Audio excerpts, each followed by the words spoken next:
Ou aujourd'hui dans le Bitcoin, pourquoi il ne faut absolument pas ignorer l'open interest, le cas échéant, sans surprise sélection naturelle. Je reviens de une semaine de vacances et mon poteau Monsieur Madame Suisse a gagné l'Eurovision. C'était un humain non binaire et donc soit un humain décimal voire même hexadécimal. Les salutations partent pour les informaticiens. Suite à cela, en tant que Suisse, j'étais content. J'ai fini la soirée au casino de Montreux pour ceux qui connaissent, mais vu que j'étais en short puisqu'il faisait chaud, ils voulaient pas me laisser rentrer. J'ai ensuite rétorqué parce que je suis intelligent. Oui, mais moi je m'identifie en tant que porteur de jean, espèce de transphobe. Et vu qu'ils n'étaient pas jean tonico transphobe, ils m'ont quand même laissé rentrer. L'Occident est merveilleux. Je sais que vous n'êtes pas là pour vous identifier à des porteurs de jean, mais pour vous identifier sur TradingView et vider le marché. C'est pour ça qu'en regardant ensemble le Bitcoin, le Ethereum, je vous ferai également gagner 100 USDT sur BingX. Les jeans obligatoires par contre pour participer et on va checker tout ça dans cette vidéo. On va commencer par une nouvelle semaine et pour l'instant le marché semble un peu mort depuis le 11 mars puisque depuis le 11 mars ça bouge plus trop sur le marché. On fait des petites bougies depuis le 11 mars, les gens n'achètent plus trop, ils ne vendent plus trop. L'ennui commence à se faire ressentir notamment sur le open interest mais ça on verra juste après. Niveau Fibonacci pour l'instant le premier support Fibonacci a été testé une fois, c'était pile poil ici, c'était le lundi 29 avril 2024. Donc là, on a une sorte de double support, EMA 20 et Fibonacci 0,382. Les premiers signes de faiblesse qui apparaissent en semaine lit, ça se passe sur le RSI, puisque historiquement, souvent, quand on a pété ce truc de surachat à la hausse, eh bien, c'était ultra bullish. Et une fois qu'on a réintégré ce truc à la baisse et que ça s'est transformé en résistance, eh bien, souvent, c'était une sorte de fin de bull market, comme par exemple ici, c'était avant le crash Covid. Ici, c'était pareil, on a pété à la baisse. On a fait une sorte de double top légèrement plus haut avant de transformer en bear market. D'ailleurs, ici, on peut voir que cette résistance a fait son effet sur l'ATH suivant.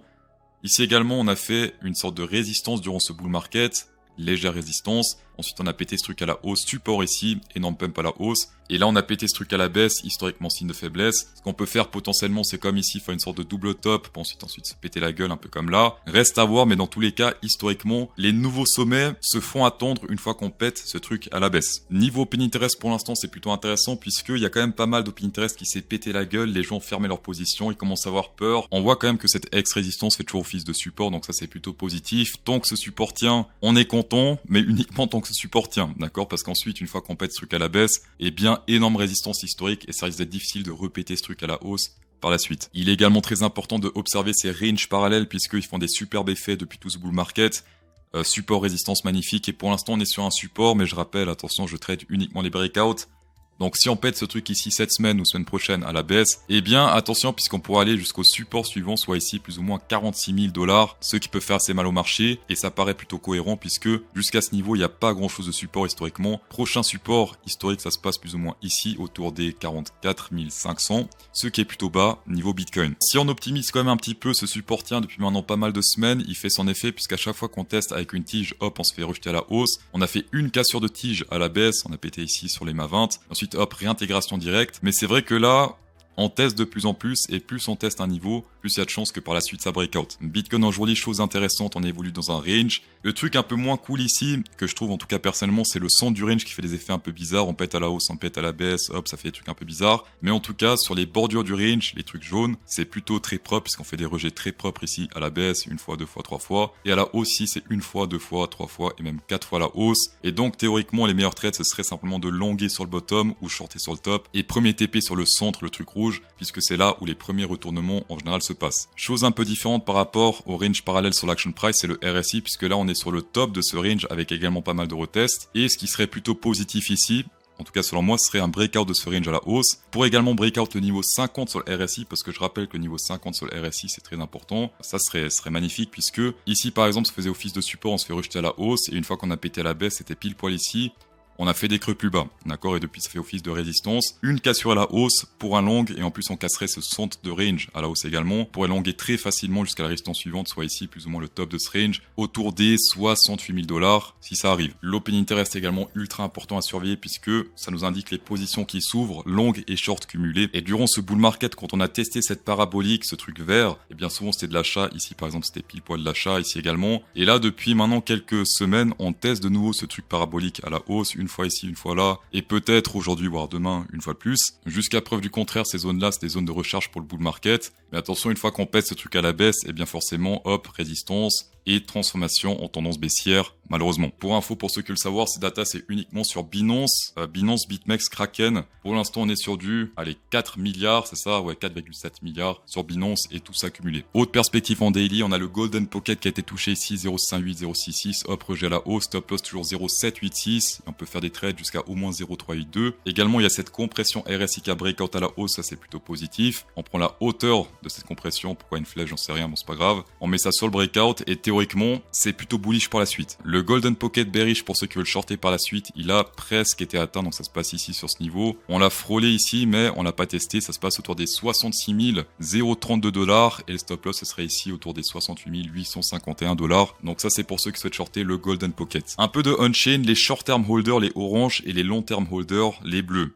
Souvent les bleus ont raison quand ils sont bullish et souvent les oranges ont tort quand ils sont bullish, donc quand ils achètent, et ça se voit notamment sur ce graphique, d'accord? Ici par exemple c'était bullish, c'était très bullish, ils ont rechargé. Après bon, il y avait le crash FTX, là tout le monde a flippé, mais théoriquement ici c'était une très bonne zone d'achat, les 20 000 $. Durant ce bull market, on peut voir que les long term holders étaient un peu bearish, ensuite on s'est pété un peu la gueule. Ici on peut voir que les long term holders étaient de nouveau un petit peu bearish, on s'est pété la gueule. Ici pareil, c'était bearish, hop, on s'est pété la gueule. Là de nouveau, c'était pas mal bearish et pour l'instant on se pète la gueule. Et on peut voir que pour l'instant, les short term holders sont toujours dans le game et les long term holders pour l'instant ils font pas trop de décisions. Donc là, ils sont toujours en mode un peu on attend, on patiente, mais la décision précédente prise par les long term holders, en tout cas, ça se passe ici proche de l'atterrage, puisque là, c'était pas mal vendeur, c'était pas très bullish. Pendant que les short term, ils étaient en mode FOMO to the moon. Niveau funding rate, pour l'instant, le funding rate, c'est plutôt intéressant quand il y a de la FOMO ou quand c'est négatif en bull market, puisque quand le funding rate est négatif en bull market, les gens deviennent bearish. Et quand les gens deviennent bearish en bull market, eh bien, c'est plutôt positif. Pas beaucoup de bears sont nécessaires. Par exemple, ici, il n'y avait pas grand chose, c'était intéressant de longuer.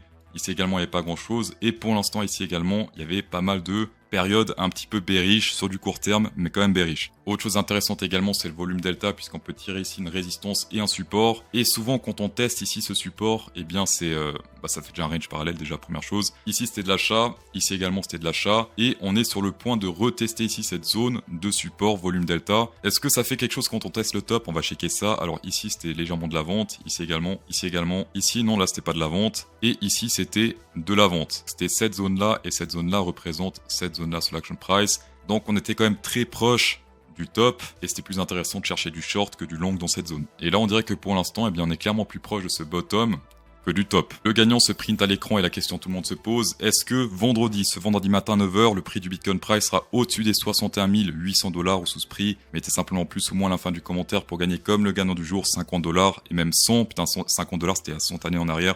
Maintenant, c'est 100 $ sur BingX, tapez dedans, hit inside. En description, vous pouvez commencer à trader avec des gros avantages, avec des rabais de frais trading allant jusqu'à 10%, et c'est même, je crois, 10% fixe partout, et des bonus allant de 30 à 5 000 $ sur BingX, jusqu'à 4 000 sur BitGet. BitGet, c'est pour les Suisses, les Belges et les Canadiens pour ceux qui n'ont pas encore de compte. Mexi, c'est pour ceux qui veulent trader des shitcoins, et Apex, c'est pour ceux qui veulent du décentralisé, tapez dedans, hit inside. On va passer sur le Ethereum Price, et pour l'instant, nous flirtons avec le danger, et il y a clairement un risque de dump majeur, et donc pas intéressant pour Coinbendit. Pourquoi CryptoSauce dit cela? Eh bien simplement parce qu'il y a deux supports majeurs qui ont été pétés à la baisse. On a un ici sur l'action price qui a fait pas mal d'effets dans le passé. On a un petit fake out ici, mais sinon c'est plutôt clean ce qui se passe sur l'action price. Et également sur le RSI, grosse résistance historique qui s'est transformée en support une fois gros pump dans cette zone. Et pétage à la baisse, c'était clairement ici, c'était la semaine passée. Donc attention à ça. Plus personne n'est à l'abri, en tout cas sur le Ethereum. Pour les long termeurs qui souhaitent pas prendre trop de risques sur le Ethereum, ce qu'on peut faire, c'est un gros support plus ou moins dans cette zone, puisque le centre des ranges fait office de support et de résistance. C'est pas ultra clean dans le passé, mais clairement ici, on peut voir que quand on a pété ce truc à la hausse, énorme support ici avant d'aller à la résistance suivante. Donc là, pour l'instant, le prochain support se passe autour, on va faire un peu plus propre ici avec ce support-là, autour des 2385 $. Ça serait cette semaine. Prochaine semaine, ça monte légèrement. Et en pourcentage, ça ferait par rapport au support ici, hop, un dump de plus ou moins 18%, 20% même, on peut arrondir. Donc attention les boules sur le Ethereum, le Bitcoin et le Ethereum se reflètent un peu. On va passer sur le Ethereum contre le Bitcoin, lui également ultra intéressant. On peut voir que on a réussi à bien prédire ici cette baisse sur le Ethereum contre le Bitcoin. On a mis ici cette flèche jaune, c'était plus ou moins, ouais, c'était en février et depuis on s'est bien pété la gueule. Donc pour ceux qui ont shorté le Ethereum et longué le Bitcoin ici, ça fait plein de thunes, ça c'est bien. Et donc ici théoriquement faut faire l'inverse, c'est-à-dire longuer le Ethereum et shorter le Bitcoin. pour se faire les profits si ici cette dominance remonte. Et même si on zoome ici aujourd'hui, ce support a fait des résultats assez incroyables avec énormément de retests et de rejets à la hausse, ici une fois, deux fois, trois fois, plein de fois, et on est aujourd'hui pile poil sur ce support. Et ceci combiné avec une sorte de divergence bullish, puisque là ça monte clairement, alors que là on est sur une ligne plutôt droite. Dans tous les cas, merci d'avoir checké cette vidéo, c'était un plaisir. Insérez un pouce bleu dans cette vidéo pour incrémenter encore plus le plaisir, et bonne soirée.